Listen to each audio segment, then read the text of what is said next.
Yuluma had always been the picture of determination, confident in every aspect of her life, but her love for Paul brought her to her knees.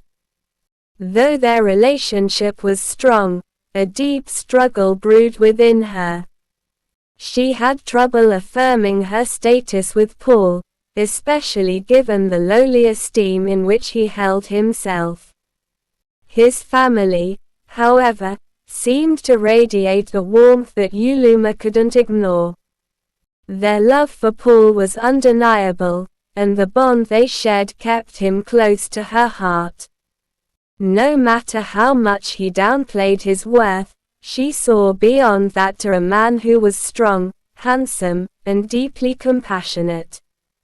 Paul's looks only intensified Yuluma's feelings.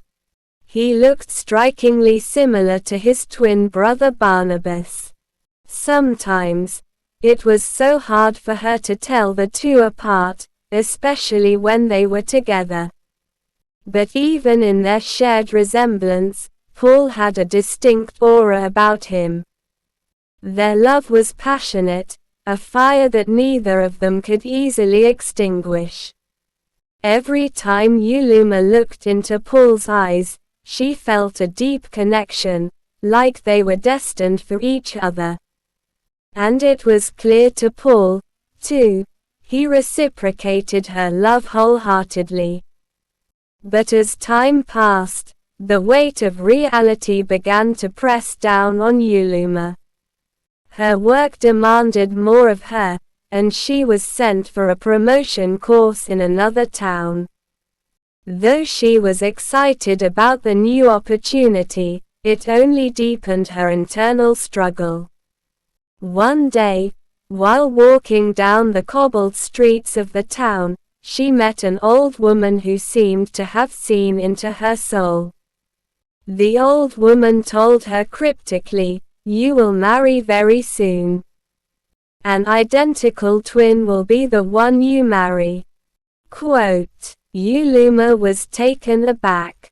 She had never spoken of Paul's twin, but the idea of marrying an identical twin couldn't have been a coincidence. She immediately concluded that the man the woman spoke of must be Paul. The bond between Paul and Barnabas had always been unshakable, and Yuluma had witnessed it firsthand. She clung to this new belief as if it were the final piece to her puzzle. Meanwhile, back at home, the bond between Paul and Barnabas grew even stronger. The struggles of Paul's health had been difficult, but with the help of his family, including Yuluma, he had started to recover. Despite his progress, Paul could no longer continue with his mechanic business due to lingering health complications. The once vibrant mechanic had to let go of the work he loved. Barnabas, ever the supportive brother, took Paul in. He invited him over to his house, where they both stayed together in town.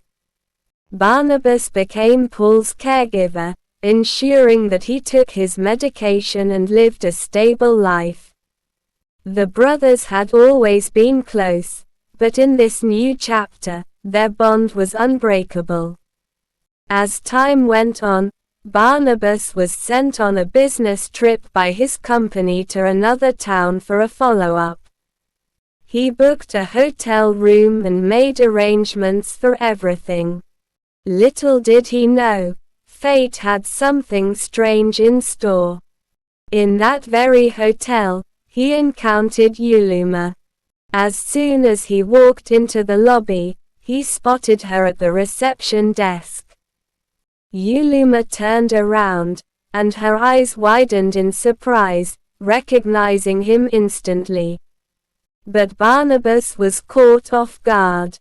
He had never seen Yuluma in this setting before, and it seemed as if she hadn't recognized him at all. She seemed confused, looking at him with uncertainty. Yuluma, convinced that she was seeing Paul, rushed forward with excitement, only to be halted by Barnabas's gentle hand. "I'm not Paul," Barnabas said quietly, trying to explain. But Uluma was adamant. She refused to believe that the man standing in front of her was not Paul. The resemblance was too strong to deny. She insisted that he was indeed Paul, and that there must have been a mistake. Barnabas sighed, knowing that there was no way to convince her easily.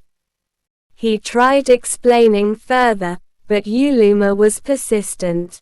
She demanded to see the place where Paul's surgery scar was, convinced that only Paul would have one. Barnabas hesitated, unsure of how to proceed. He didn't want to make matters worse, but he knew he had no choice. Finally, after much back and forth, Barnabas agreed to Uluma's request. "If it'll put your mind at ease," he said softly, "I'll show you." Quote, Uluma stood firm as Barnabas rolled up his sleeve, revealing the faint trace of a scar on his arm. It was where Paul had undergone surgery. The very same scar Uluma had seen when she visited Paul's family months ago. But something felt off. As she inspected it, Uluma's doubts grew. The scar was too different from what she remembered. "What is this?" she questioned, her voice trembling. "Why does it look different from Paul's?" Barnabas stood still, his expression a mix of confusion and concern. I don't understand. I've never had a surgery scar like that. This is Paul's scar. I swear it." Quote, Uluma's heart began to race. Could it be that Barnabas was telling the truth? Could she have been mistaken all along? She had always believed Paul's scar was more distinct, yet the scar on Barnabas's arm seemed to match in every detail. But what about the rest of the situation? Could it really be that Barnabas and Paul were not the same? Before Barnabas could say more, Uluma's phone buzzed. It was a message from Paul's family. They were checking in on Paul, hoping for an update on his recovery. The message only made Uluma more anxious. Was she seeing Paul's twin brother, or had her emotions gotten the better of her? The confusion swelled in Uluma's mind as Barnabas tried once more to explain. "Uluma, I am Barnabas, not Paul. We are twins, yes. But we are separate people. I've known Paul my entire life, and I know what he's been through. You have to believe me." Quote, but Uluma, torn between logic and love, couldn't help but feel the weight of the moment. "I don't know what to believe anymore," she muttered, stepping back. "This is too much." Quote, Barnabas sighed, deeply frustrated. He knew this wasn't how things were supposed to play out. But deep down, he also knew that the truth would eventually come to light, no matter how hard it was for Uluma to accept. What happened next would surely shock her. And what she would discover would be a turning point in her journey with Paul and Barnabas.